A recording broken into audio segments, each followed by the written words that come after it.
welcome back. I've got Felienne Hermans on the line. Felienne, how are you? I'm good. How are you? I am awesome. I've been looking forward to this conversation for quite a bit because the work you do is very, very important for our future. So why don't you share a little bit about you and the work you do, and then we'll jump into the conversation. Yeah, so my name is Felienne Hermans. I have two jobs. Half of my job is being a university professor, where I research how to teach programming to kids. That's like my main area of expertise. And the other half of my job is that I'm actually a school teacher myself. So I teach grade 7, which is 12 and 13-year-olds. And I try to teach them a little bit of programming every week. So I have practical experience, and also my academic work concerns that age group. And those two worlds ebb and flow quite a bit, Yes. where you're like, okay, you probably have to remember, okay, where am I? Okay, now I got to do this. But it's so important, as we talked a bit in the pre-show. It's so important to help our future, which is our students and our children, learn skills that are going to be not only in demand but in need for the coming decades. And the work that you're doing, especially with teaching our younger human beings, coding and programming and all of that is so critically important. So what got you interested in this line of work? Yeah, so that's a funny story, actually. My original research in academia was not about kids at all. I was actually working on professional programmers, specifically end user programmers, so people using spreadsheets and stuff like that. But then I thought, is this the most interesting thing I can do? I'm not sure if I want to do this anymore. I really did it for quite a long time. And I wasn't sure in general if academia was the place where I wanted to be. So I started this part-time gig as a school teacher, teaching the same age group, just because I thought this is something I can do with my programming skills as well, which is going to be helpful for society. And then I figured out there were so many interesting questions. I thought, well, but how do we teach 12-year-olds, right? Because they're a bit too old for the really kid stuff. Like there's this really, really wonderful programming language, Scratch, that people might have heard of, that comes out of MIT. And that's really cool. You have this like Lego blocks that you can use to program. But then 12-year-olds, 13-year-olds is like, well, that looks like a toy. That's for kids. We don't want that, teachers. We want to have a real programming language that I can make some money out of, because money making is very much also a driver for some kids. Like, well, Scratch doesn't look like this is going to get me a job, right? I want to do Python or JavaScript, what all the professionals are doing. So then we switched from doing Scratch to doing Python. And then the kids were excited about that, but then they were also struggling because there's so much syntax and everything is in English. And you probably hear that English is not my first language. So the kids I'm teaching, I don't teach them in English, I teach them in Dutch, but error messages in Python are in English and the code is in English. So I thought, okay, there's a lot of motivation for them to do the grown-up stuff, but it's just a little bit too hard. And then one Christmas break about 5 years ago, I thought, okay, what if I make a very tiny, simple Python in Dutch, and I can use that in my teaching? And that tiny project that I just really envisioned as a prototype turned into a really big open source project that is now used worldwide. We support 56 different languages. And it also turned into a very interesting research area, because designing a programming language that works in a lot of different languages and designing a programming language that's just easier and gradually grows with kids, technically no one has ever built that type of thing for this age group before. So there were technical challenges, academic challenges, and it also just got a massive user base that I wasn't anticipating. I'm so glad you had that thought during the holidays to create something, because as somebody that's a native born English speaking individual, we take it for granted. And and Python and the other programming languages, whether it's Unity for games or JavaScript or things like that, it's okay, great, it's in English, but it's limiting the creativity from the world. And that's one of the things that I've celebrated throughout my life, is when you hear about innovation and things that are coming from different parts of the globe that historically haven't been able to participate in creating things for the masses. I celebrate that because it gives us so much more robust products, services, skills, programs, you name it. And the fact that you took this idea and it's hitting so many languages, that just opens up the world for so many people that it creates again. I'm thrilled by this, and part time I help out an organization that does Python coding, and they have kids from age 5 to 17 that do coding and programming. So Awesome. familiar with Scratch, familiar with the Lego robotics, the spike builds, and we do, and all of those things. And it's great to see. But when we have the 12, 13, 14 year olds, they're looking at Scratch and going, no, I'm not doing that. I want something else. And they get into it and then they realize, okay, wow, this is a bigger thing to chew off than I thought. But as with everything and the way that the courses are designed, and I know it's the same thing that you do with Hedy, is you build it in such a way where they're learning the skills that build onto the skills. So as they're getting deeper into learning the languages, the coding and programming languages, those skills that they picked up, maybe a couple months ago carry forward. They know how to do it now, and it's just a natural progression for them to get better and better, and even to the point when they're problem solving. And in case of point, I'll give a real life example. There's a college aged individual that is actually doing, one of the coaches that helps out, but he's also in college to learn programming and things like that. And he brought in some programming. His code was broken, and for the life of him, he could not find it. So I can't find this. And I asked him, and this goes back to my spreadsheet days when I was originally an accountant. It's like sometimes you just got to step away from it and look at different things. Read a book or go outside and stare at the clouds. Don't stare at the sun, kids. Just a reminder. Even if you have the solar glasses, don't stare at the sun. But you step away from it and you get back to it. And usually, more times than not, it's as if someone took a yellow highlighter and highlighted the broken code. Oh, there it is. It's just you step away from it. But it was funny to see a coach that's coaching on it was really frustrated by his own code because he couldn't figure out where the error was. And again, that goes back to the teachings that you do. And and I want to obviously hear your thoughts on this, but I don't want to diminish your school teacher component of things because that helps with all the work that you're doing. Because again, those worlds kind of mesh together, and I think those skills as a school teacher really help you out in this organization that you had launched and the open source things and all that. So definitely want to give the platform back to you to share some of your thoughts on this. Yeah, absolutely. Because even after all those years, I'm still teaching 7th grade using my own product, right? And there's no better way to improve the thing you're working on is to work with it. So I was just, we have this meeting with other open source contributors every week. And I was just telling them the other day, like, you need to work on this part because I will use it as a teacher. And next week, I have my different cap on and I will say, this is not clear and this is not clear. We have to improve this because as a teacher, these and these and these things are really annoying for me. So it's really very nice to combine using the product with building and designing the products. And it's also, as you were saying, the things that kids are learning are not just about programming. It's also about being like more resilient to stress or frustration or unclarity. They also create these big programs like, teacher, it is broken. How? Why? It's like, I don't know, right? And sometimes I'm lying, sometimes I see it straight away, but sometimes I also don't see it. I'm like, I don't know this 100-line program that you created last week, what it's supposed to do. I don't know, but here's a debugger, right? So we can step through the program and then it will tell you at least what it's thinking it should be doing. Or here's some techniques, you comment out this code, you look at the values of variables. So we give them these techniques, and these aren't Hedy techniques. They are programming techniques. And maybe they're even techniques that go a little bit beyond programming. We're like, okay, what is this supposed to do? Why isn't doing that? Just taking a step back and doing some analysis work. And it's really very, very fun and valuable to have kids then come back 10 minutes later say, teacher, I know what's wrong. Like, awesome, right? I didn't do any work. I just told you to use these techniques and then you figured it out. That's very, very cool.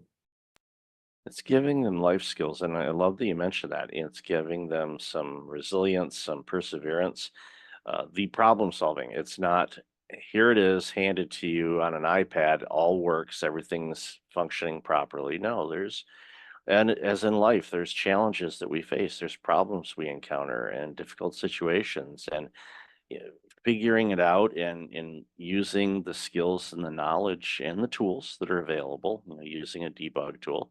It's one of those things where, I don't know if you do this or not, but I'm guessing you probably do. It's like, okay, before you run the debug tool, just take a glance and see. But using the tool there is definitely helpful. And my hope, and I'm guessing most of the students do this, is once they discover the error in the code that they made, then it's a learning opportunity to go, okay, now I know not to do that for that. And usually they don't repeat that error. I mean, there's always the one, and we always run into this. I remember working in a software company years and years ago, and there was, a software developer, and no matter what, every time, they had a code that they used that broke something, and they continued to do it. It was, you could set your clock to it because it was always going to happen, and they knew it was wrong, but just out of habit, they just continue to do it. And we laugh at it, and we know it's going to be there, and they fix it and all of that. And but ultimately, it's again, coding is a life skill, and not just okay on how to make money, which is obviously kind of how the system works, but it also helps you navigate through other non-coding situations in your life, problem solving, communication, analyzing things, taking a step back and reflecting on it. And when you do that, it's so foundational. And I think it's for students that are interested in doing this, I highly encourage them to do it. Years ago, it's okay, go into finance, go into this, go into legal if you want. But now it's like, now I'm telling people, it's like, no, go, learn code, learn how to code, learn how to program. You're going to be needed for a long time. Even if we have AI do everything, you still have to have somebody look at the AI or code the AI to be able to do the things. So it's not something that's going away anytime soon. No, and it's also an awareness about what technology is, right? What I'm seeing with young people, but actually also with adults that don't know any programming, is that they think that technology, software, the internet is just something that exists like oxygen in the air, right? But once you've done a little bit of programming yourself, you're like, hey, wait a minute, someone created this website with a goal, right? Get a scrolling Instagram, and they're like, wait a minute, someone created Instagram, and then they created it in such a way to keep me addicted. Like, this is the goal. It's not an accident that I want to keep scrolling. It's actually something that someone programmed in. So that awareness that all technology is human made and that decisions went into the internet and Instagram and Facebook and WhatsApp and whatever, that too is something that they're learning from a programming class that isn't necessarily, oh, now I know how to program. It's also, aha, everything on the internet is programmed by someone, which also I think is a very, very valuable lesson in terms of, for example, AI, that they don't buy all the hype that some adults are peddling, like, oh, AI can think, it's going to take over the world. They're like, wait a minute, someone made the AI. It isn't something that just exists out of the air. It's important to remember that. And some people say, are you afraid of AI taking over the world? It's like, well, if it can do my work without me having to do the work and I can relax, I'm okay with that, I guess. But as long as I continue to get to create, that's what's important. But Yeah. no, it's as with everything. And we remember when the internet first was launched to the public and all that. Oh, this is going to take care of this and eliminate these jobs. And no, it ended up creating a lot more jobs. And I think AI is going to do the same thing because it's going to open up some creativity for opportunities to do different things and free up people to create other things that they can't because especially in the administrative side of things, where it's like, okay, research or building up websites or things like that, but again, it boils down to this. It's like, yeah, if you give it a simple instruction, it's going to give you a simple output. If you want it to do additional things, it's just like anything, you have Yeah. to give it the right amount of instructions to do what you want it to do. And sometimes even that, it doesn't do that. We see it with image generation, for example. It's like, okay, create an image of two people sitting at a cafe. Well, it'll probably get that right, but you never know. It might come up with something like, okay, that doesn't look like a cafe. Yeah. And again, there's coding behind that. It's just not this mystical thing in the sky that goes, okay, we're just going to create an image. There was actually coding behind that. Exactly, yeah. The te And the even tech if you use an AI for coding, then checking if there's two people in a cafe is relatively easy. But if a lot of code comes out, then you still need some understanding, like what exactly is this doing? Isn't this doing extra things? Sometimes, of course, my students in class think that they can use an AI to generate code, but then immediately, I catch them because like, why are you defining 3 variables here that you're not even using, right? Oh, well, I didn't notice it was working. It's like, yes, I see it's working somewhat, but you're doing things that don't really make sense if you know enough about coding. So for a very long time going forward, people that are using AI to generate code will still need understanding of code to figure out if it's not making mistakes that are maybe so simple as defining extra variables, but of course this could also be security vulnerabilities, accidentally leaking information. So you will still need this knowledge, even if you're using an AI for coding, to evaluate the code. I'll use this simple analogy. You have a fancy coffee machine at home where you put in a pod and you push a button and it makes you a cup of coffee. Okay, great. That's easy. But if that machine breaks and you have to make coffee, you're like, okay, how do I make coffee without a machine? Yeah. A lot of people like, I don't know how to do that. And it's like, well, I do because I've done it. And as long as you have coffee grounds and a way to filtrate it and Mhm. and H2O, you're good. Will it be as fancy as that pod?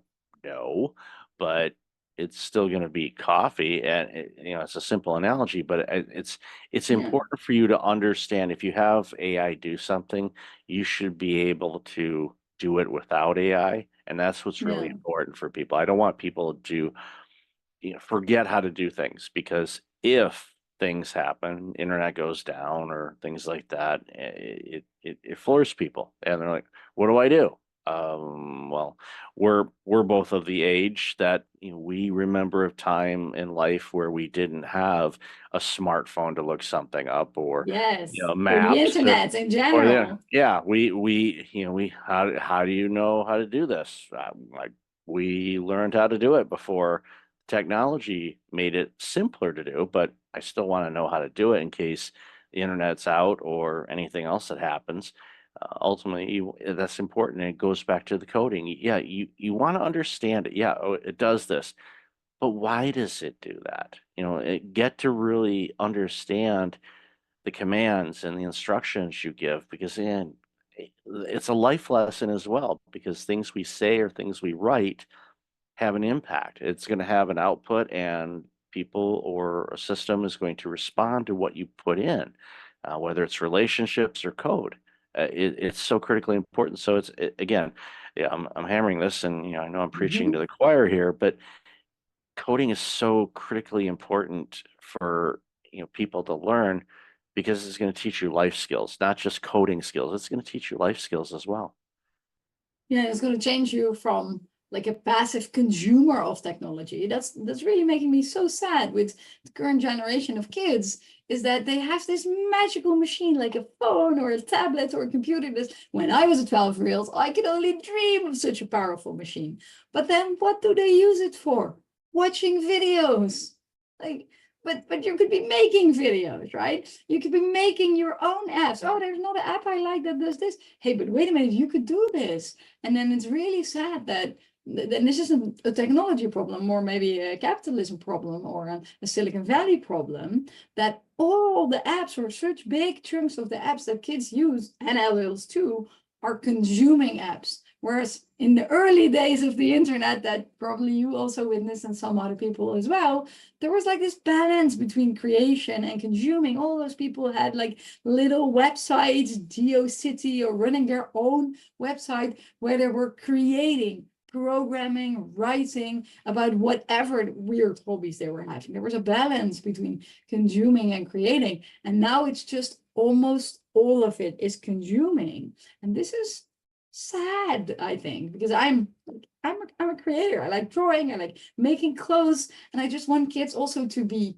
creators in the digital world, because almost all kids like drawing, right? And like crafts work and like making, I don't know, a birdhouse. Kids really like making, and parents do making with kids. It's one of these things that we think makes us human. But then in the digital world, we don't do any of that. And this is one of my drivers actually for working on programming with kids, is just to turn them into creators in this digital world, even if it's just like a simple drawing. That we have this turtle feature, that's a feature used for drawing. Kids can make songs with music and use speech output, and I really like that because I want them to create also in the digital world. Yeah, it's using the tools to be creative, and Yeah, with the tools that are out there now, you can create music, you can create art, you can create television shows or movies. And yeah, that's where, it's like that's when you really, okay, yeah, you're going to create something for people to consume, but you're creating something, and yeah, you get from your own perspective and experiences and whatnot, and it's fun. I've dabbled around in a lot of it just to try different things, like, okay, I'll create this, or I'm gonna do that, okay, I'm gonna tweak that. It's fun. I use it in a way to create, and I agree with you. We are definitely, are watching too much and not creating enough, yeah, and that's limiting us, and it's creating, quite frankly, a social divide. I think of people that are the creators are going to be the ones that are going to be at least have better access to things and opportunities than those that are just on the sidelines consuming. So get off the yeah. sidelines and start creating. Create And stuff not that just you. like the reward in terms of like having a job or having marketing skills. Also, just it is so rewarding to create something, even if you can't sell it, right? If you draw something beautiful, if you make your own like t-shirt or whatever, just making something. Like I think it's like making something in addition to physical exercise. And like the two easy ways to get happiness in life are making things and working out of your house. It's sort of easy. And then a lot of people know that sitting down is not so healthy, and you need to exercise, you need to take walks, like this is good for physical and mental health. But the fact that just if you're sad, creating something will make you happy, and making something that lasts for a long time will give you really long-term happiness. That's not something we talk about so much, and maybe we should. Yeah, we should do it a lot more. And I'm using a standing desk right now because I don't Oh, like that's sitting. very I good. don't. I don't like sitting down. As much as I used to. Well, my original career was accounting, and we sat down all the time. So, Yeah. that's like, no, stand up. Teacher, you're an educator. You're standing a lot. So, Yes, I you am. Yes. you picked the right career for that. So, Felienne, I love this conversation. Where can people find out more about you, your organization, and all this amazing work you're doing? Yeah, if people want to check out Hedy, the easiest URL is www.hedy.org. If you're thinking of joining Hedy, either as a translator, a teacher, or a programmer, the easiest URL is hedy.org/join, where we have introductional material for those three groups, target audiences. And if people want to know more about me, my website is felienne.com, FELIENNE.com, where you can follow my blog and stuff that I'm doing as well, my research. I'll definitely have that in the show notes. So, Felina, thank you so much for your time today. Really appreciate you, and congratulations on this very important work you're doing. Awesome. Thanks for having me.